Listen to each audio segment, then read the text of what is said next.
தாய்மை பொருளாதார கொள்கை, வாடகை தாய் பொருளாதார கொள்கை. என்ன வேறுபாடு? தாய்மை பொருளாதாரம், தாய் பெற்ற தாய் குழந்தைக்கு பாலூட்டும் போதே மன நிறைவடைவான். வாடகை தாய் குழந்தைக்கு பாலூட்டும் போது மன நிறைவடைய மாட்டான்.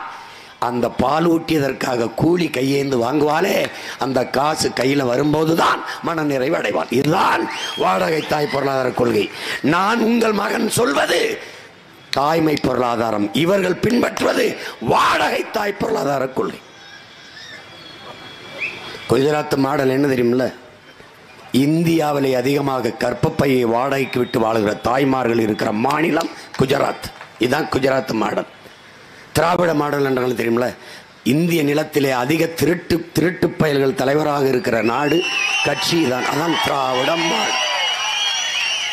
ஒருத்தங்கல இடிஞ்சு சிதிலமடைந்து இருக்கிற பள்ளிக்கூடத்தை சீரமைக்க பணம் ஒதுக்க முடியல. சமாதி கட்ட எதுக்கு இவ்வளவு பணம் இப்படி வந்துச்சு? கேட்கல, நீ கேட்க மாட்டாய். என்ன கூட்டு, தேர்தல் கூட்டு, ஓட்டு. நான் கேட்பேன், ஏன்?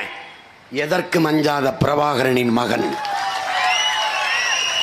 20 நாடுகளின் துணை கொண்டுதான் விடுதலை புலிகளை இறுதி போரில் வீழ்த்த முடியும் என்கிற நிலையில் கட்டமைச்சு வச்சிருந்தான் தலைவன்.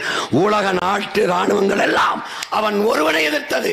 தமிழ்நாட்டில் இருக்கிற எல்லா கட்சிகளும் எங்களை மட்டும் எதிர்க்கிறது. ஒரே ஒரு கட்சி, நாம் தமிழர் கட்சி. தனித்து நிற்பதில் தாழ்ச்சி இல்லை, வீழ்ச்சி இல்லை, பெருமை.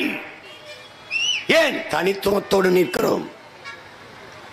சரி என்றால் சரி, தவறு என்றால் யாரு செய்தாலும் தவறு. அப்படிதான் கோட்பாடு இருக்கணும். அவர் ஏதாவது பேசினா கோச்சு பாரோ, அடுத்த முறை கூட்டணியில் இருந்து நம்மளை கழட்டி விட்டுருவாரோ, என்ன இருக்குது? சமூக நீதி பேசினீர்கள். 22 இடத்தில் எத்தனை இடம் கொடுத்திருக்க பெண்களுக்கு? எவ்வளவு இஸ்லாமிய கிறிஸ்தவர் கொடுத்திருக்கிறார் ஐயா ஸ்டாலின்? கேளுங்க. எங்கே கொடுத்திருக்கார்? 19 எங்கே கொடுத்தார்? எங்கே கொடுத்தார்? ஒரே ஒரு கட்சி, இந்தியன் யூனியன் முஸ்லீமுக்கு கூட்டணிக்கு ஒரு சீட்டை கொடுத்துட்டு மொத்த இஸ்லாமிய ஓட்டையும் வாங்கிட்டு போறது. எங்க அண்ணன் பழனி பாபா, பாவமடா இந்த மக்கள், குறிப்பாக இஸ்லாமிய மக்கள். அன்பா ஒருவன் பேசிட்டா இவனை மாதிரி ஒரு தலைவர் என்று நம்பி பின்னாடி போய் விடுவார்கள் என்று. அப்படி 60 ஆண்டுகளாக என் அருமை சொந்தங்களை ஏமாற்றி கொண்டிருக்கிற கூட்டம் இந்த திராவிட கூட்டம். ஒரு கோபம் வந்ததில்லை இவர்களுக்கு. பல ஆண்டுகளாக சிறைக்குள் வாடுகிற இஸ்லாமிய சிறை கைதிகள் உடல் அழிவுற்று போய்விட்டது, எங்களுக்கு முன் விடுதலை கொடுங்கள் என்று சிறை கைதிகள் வழக்கு தொடுக்கிறார்கள் உச்ச நீதிமன்றத்தில். நீதிமன்றம் அவர்களை விடுதலை செய்யுங்கள் என்று சொல்கிறது. விடுதலை செய்ய முடியாது என்று தமிழ்நாடு அரசு, திராவிட மாடல் அரசு பதில் மனு தாக்கல் செய்கிறது. அதில் என்ன சொல்லுகிறது தெரியுமா? இந்த சிறை கைதிகளை அவர்களே உடல்நிலை சரியில்லை, எங்களை விடுதலை செய்யுங்கள் என்கிறார்கள்.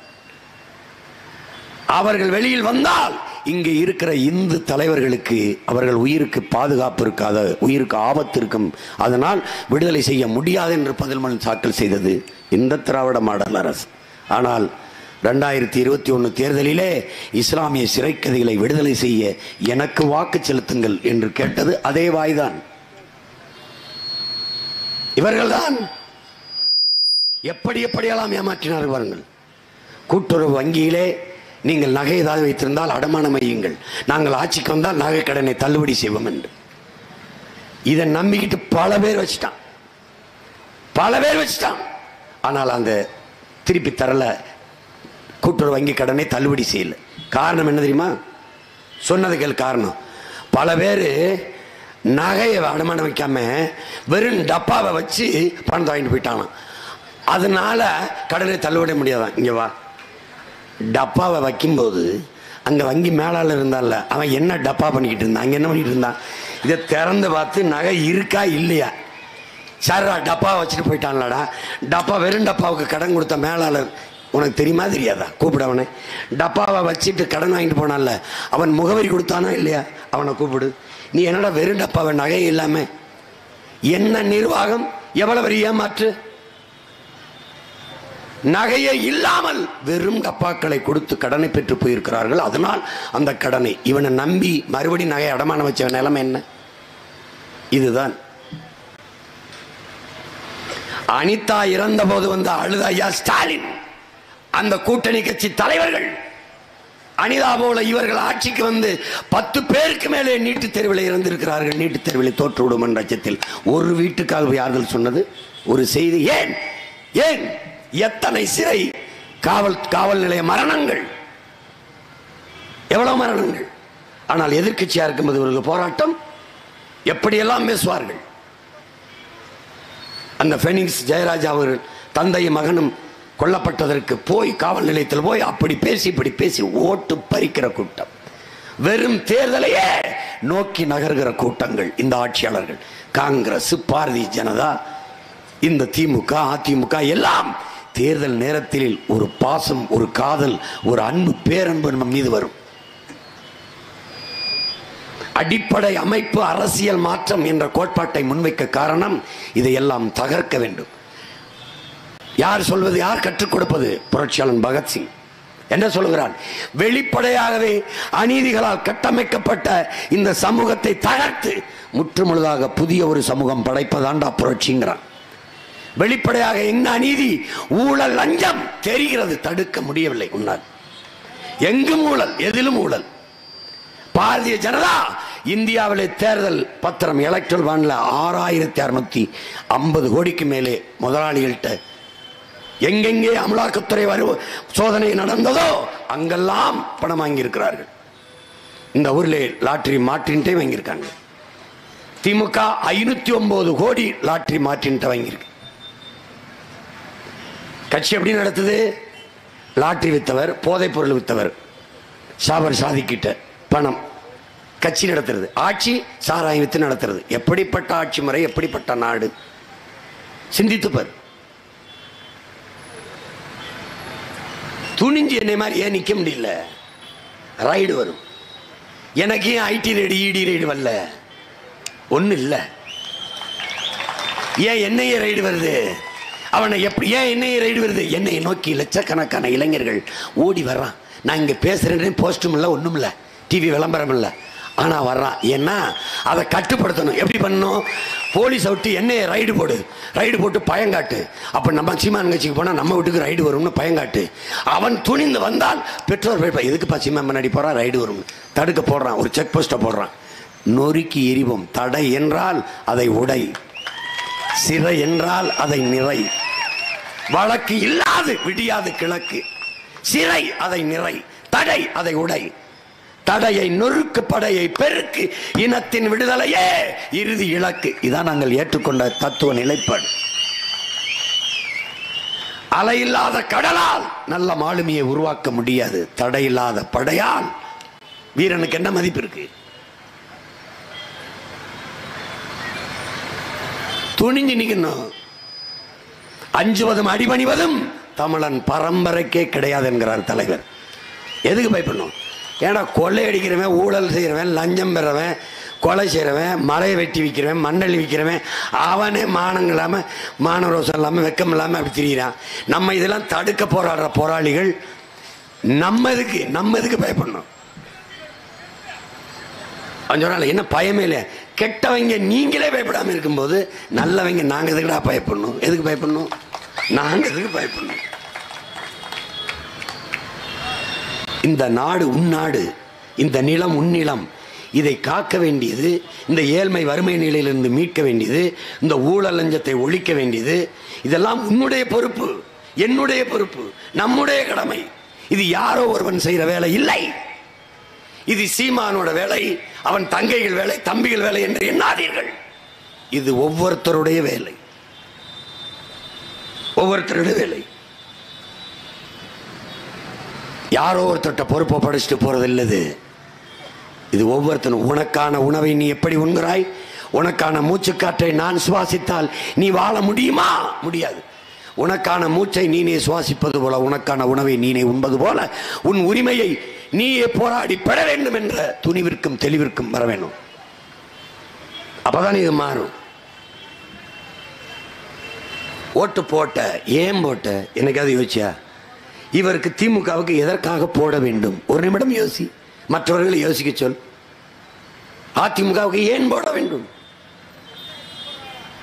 பார், அவர்கள் கொண்டு வந்த நலத்திட்டத்தை பார். போனஸ், சலுகை, மானியம், இலவசம். இது நாளை தவிர ஏதாவது? இது எந்த வழியில் நாட்டை வளர்க்கும்? நாட்டு மக்களின் வறுமை ஏழ்மையை போக்கும்? எப்படி இது வளர்த்தெடுக்கும் நாட்டை? சலுகையும் இலவசமும் போனஸும் மானியமும் திட்டங்களா? இந்த கட்சிகளுக்கு கோட்பாடு என்ன? தேர்தலில் முன்வைக்கிற தத்துவ நிலைப்பாடு என்ன? சாதி, மதம், சாராயம், பணம், சாப்பாடு. சாதியை சொல்லணும், மதத்தை சொல்லணும், சாராயம் கொடுக்கணும், பணம் கொடுக்கணும், ஒரு பிரியாணி போட்டில் சாப்பாடு கொடுக்கணும், அவ்வளோதான். ஓட்டு முடிஞ்சு. இது எத்தனை காலத்துக்கு இது நடக்குது? இந்த அநீதி எத்தனை காலத்துக்கு நீ சகித்துக் கொள்வாய்? எவ்வளவு காலத்துக்கு பொறுத்து போவாய்? என்ன வைத்திருக்கிறாய்? இந்த கடலூரை எடுத்துக்க, உதாரணமா எடுத்துக்க. எத்தனை நச்சாலைகள், சைமா, சிப்காடு, என்ன வளர்ந்து விட்டாய்? இந்த தொழிற்சாலைகள் நிறுவியவன் யார்? இந்த ஆலைகளின் கழிவு எங்கே? உன் தாயின் மடியில் கொட்டப்படுகிறது. அதனால் உன் நிலம் நஞ்சாகிறது, சுவாசிக்கிற காற்று விஷமாகிறது, குடிக்கிற நீர் விஷமாகி விடுகிறது. எப்படி வாழ்வாய்? நஞ்சான நிலத்தில் விளைகிற உணவு நஞ்சாக விளையும். பிறகு நீ அறியாததா? உலகத்தின் குப்பை மேடு இந்தியா, இந்தியாவின் குப்பை மேடு தமிழ்நாடு, தமிழ்நாட்டின் குப்பை மேடு கடலூர். ஒவ்வொரு ஆண்டும் பெருவெள்ளத்தில் மிதக்கிறாய். அதற்கு என்ன முன்னெச்சரிக்கை? அதற்கு என்ன நடவடிக்கை? நிரந்தர தீர்வு. வெள்ளத்தில் பாதிக்கப்பட்ட பிறகு அரிசியும் பருப்பும் வேட்டியும் நிவாரணமும் கொடுப்பது அல்ல தீர்வு. நிரந்தர தீர்வு வேணும். அதுக்கு என்ன வழி? விழுகிற மழை துளியை வீணாக விடாமல் சேமிக்கிற ஒரு திட்டம் இருக்கா? நம் பாட்டன் அரசேந்திர சோழன் கட்டிய ஏரி, வீராணம் ஏரி 16 கிலோமீட்டர். ஒரு சிறிய கடல், அது ஒரு கடல். என் ஊர் ராமேஸ்வரத்தில் இருந்து மன்னாருக்கு சரியாக 16 கிலோமீட்டர் கடல். கடலின் பரப்பு, நீள பரப்பே 16 கிலோமீட்டர். அந்த 16 கிலோமீட்டர் வீரா நாராயணன் ஏரி. அதை தூர்வாரி பராமரிக்க முடியாதா? இந்த நீரை சேமித்து தஞ்சை காவிரி டெல்டா படுகைக்கு வேளாண்குடி மக்களுக்கு கொடுத்து விட முடியாதா? அதற்கு ஏதாவது திட்டம் இருக்கா?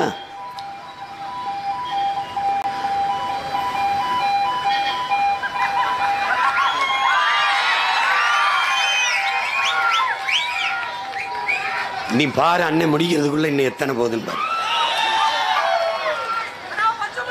வச்சமாட்டதான்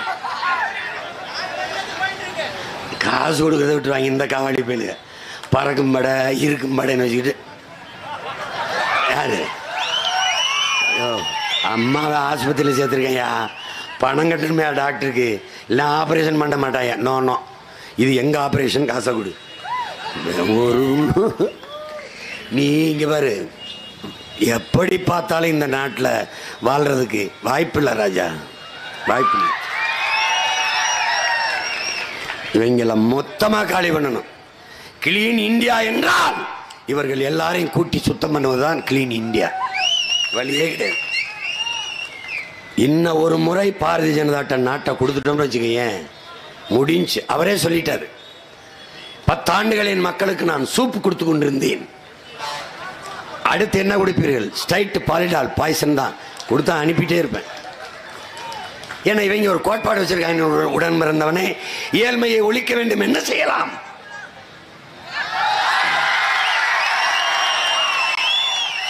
ஏழ்மையை ஒழிக்க வேண்டும், என்ன செய்யலாம்? ஏழைகளை கொன்று விடு. குடிசையில்லா நகரம் உருவாக்கலாம், என்ன செய்யலாம்? குடிசையை கொளுத்தி விடு.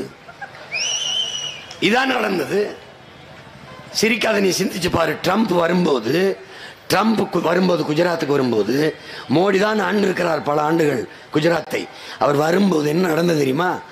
குடிசைகளை அவர் பார்த்து விடக்கூடாது, நாடு ஏழ்மை வறுமையில் இருக்குது, குடியிருக்க வீடற்று இருக்கிறார்கள் நாட்டு மக்களும் தெரிந்துடக்கூடாதுன்னு குடிசைகளை மறைக்க 7 அடிக்கு சுவர் எழுப்பி மறைத்தார்கள். நான் ஒருவன் தான் சொன்னேன், 7 அடிக்கு சுவர் எழுப்புற அந்த செங்கலை வச்சு அவனுக்கு வீடு கட்டி கொடுறான்னு சொன்னது நான் ஒருத்தன் தான்.